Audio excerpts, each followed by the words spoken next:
How did Spawnpoint even begin, or how did we get the idea that we would do something like that? It's not like we fall from the sky and think, yes, accessible gaming, let's do it. In the fall of last year we organized a charity event.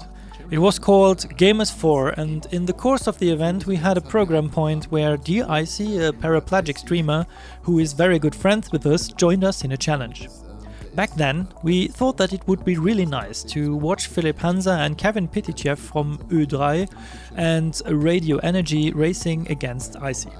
In the end, Icy lapped them dozens of times and won by far. And we thought it's amazing that he, Icy, can do that, even though he can't really move his fingers anymore. We were so fascinated by that, and it was also so beautiful. The moment when it just happened was an experience that was easy to look at, and there were so many positive emotions that we thought, let's just make an event for accessible gaming.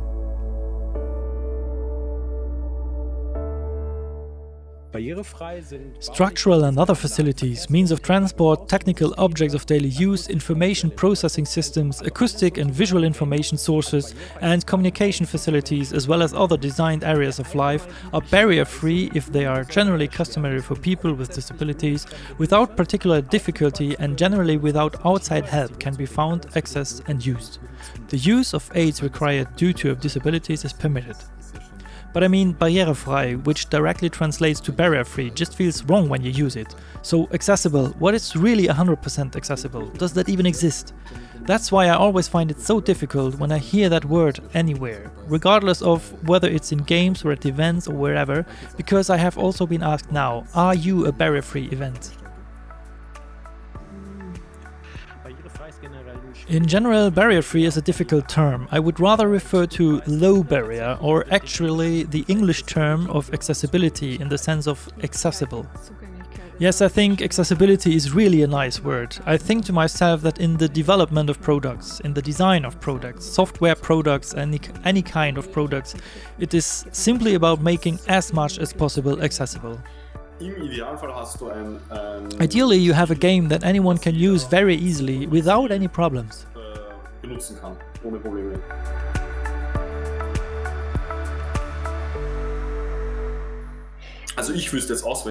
So now I don't know by heart, how do you make it accessible? A game more accessible for people with motor disabilities. More accessible to people with a visual impairment. Something like colorblindness is possible to implement, but there is a very good website, the Game Accessibility Guidelines, which really do give suggestions for the special impairments. So I think the example you just brought, Alex, with the color blindness is actually easy to understand. So as a game developer, of course, you have a clear goal. The more players you can involve, the better it is for your own success. It's a win-win situation, and colorblindness it's almost 10%. I think 8 to 10% of men are colorblind, and that's so simple. But if I'm not colorblind, then I don't think about the fact that every 10th person might be colorblind. Not even all of the people who are colorblind know that they are actually colorblind. Especially since there are different types of colorblindness. But the interesting thing is that this is a topic that has already been taken up by games. What I would like to have now as a developer is, hey, we have plugins here for the common engines. If you put them in, they make your life easier by making them accessible for people with disabilities. In fact, it is unfortunately still the case, so at least I can say that for the German area, from the statistics, that people in all their abundance, be it psychological, learning impairment, visual impairment, whatever, are still relatively socially isolated. That means you actually come into contact with it less than you might like. And Thomas, you just got it right. You came across it by chance, and initially there was a lack of knowledge and also of points of contact. Und es hat erstmal an Wissen gefehlt, auch an Berührungspunkte, und erst dieses Wissen. And this knowledge and the touch comes, and you notice that now at studios like Naughty Dog, who with The Last of Us 2 have really set an accessibility standard that in my opinion is unmatched to date. They only did that because it might be a bit random, and they bought knowledge. Sicherlich vielleicht auch leicht zufallsbedingt ist und die sich Wissen eingekauft haben, weil ja völlig klar ist, also ich habe auch keine... Because it's completely clear. Well, I'm no expert either, but I'm able now to classify blindness and visual impairment, but there are even more differences. And at the same time, it starts with the fact that one accessibility for one person is a barrier for the other. I'll give an example. Lowered curbs are very important for wheelchair users in traffic, so that they can easily cross the street, but it's terrible for the blind with a white cane. It's an absolute barrier and danger, a risk. So that's where it starts, a barrier that is seen so differently, and it takes knowledge, and many institutions have simply hardly come to contact with it. And that is coming slowly now, and of course digitalization also helps with its adaptivity, that you can insert options, but also of course with streaming, so that something like this is more and more visible in society, which of course contributes to this. And at the same time, of course, it's not that easy either. You just have to say that. Gleichzeitig ist es aber natürlich auch nicht so einfach, das muss man einfach sagen. Ich fand's ja spannend, weil du gerade gesagt hast... I found it exciting to do some research for the event. Of course, at the very beginning we first had to deal with how big is the target group. When you do an event like Spawnpoint, of course, you have to look at who are you doing it for, who is the audience, and so on.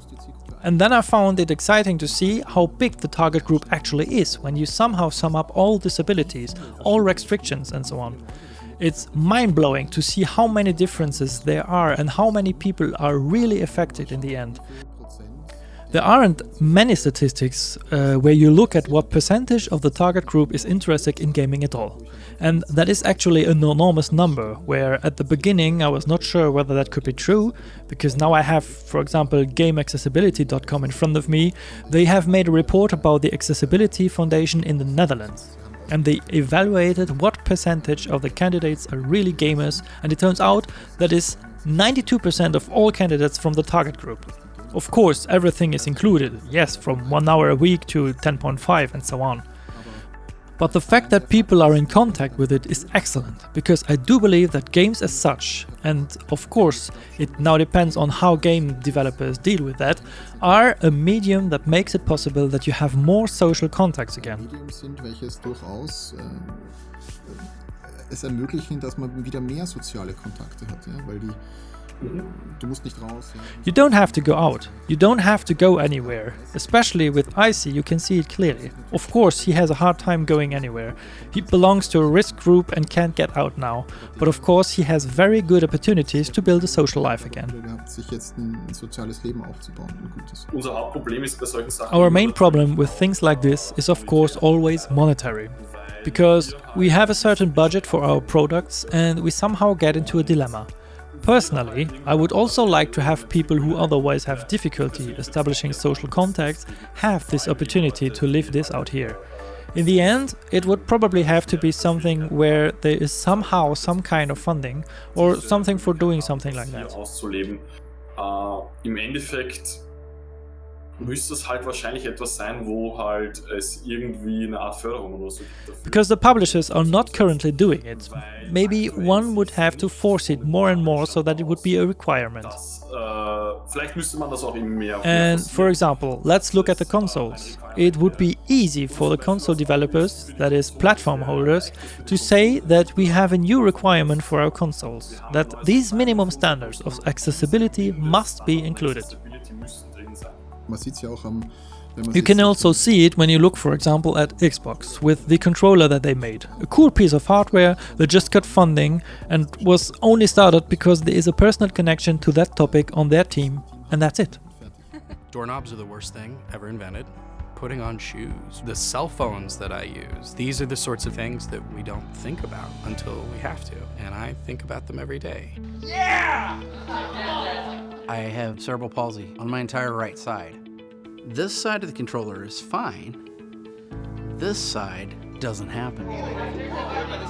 As game platforms have gotten more sophisticated, the controllers have gotten more sophisticated, and it started to get really frustrating. We designed the Xbox Adaptive Controller through feedback from the accessibility community. The Xbox Adaptive Controller is really easy. You just plug it in, and then you can plug in various other devices. I can make it work for me the way it has to.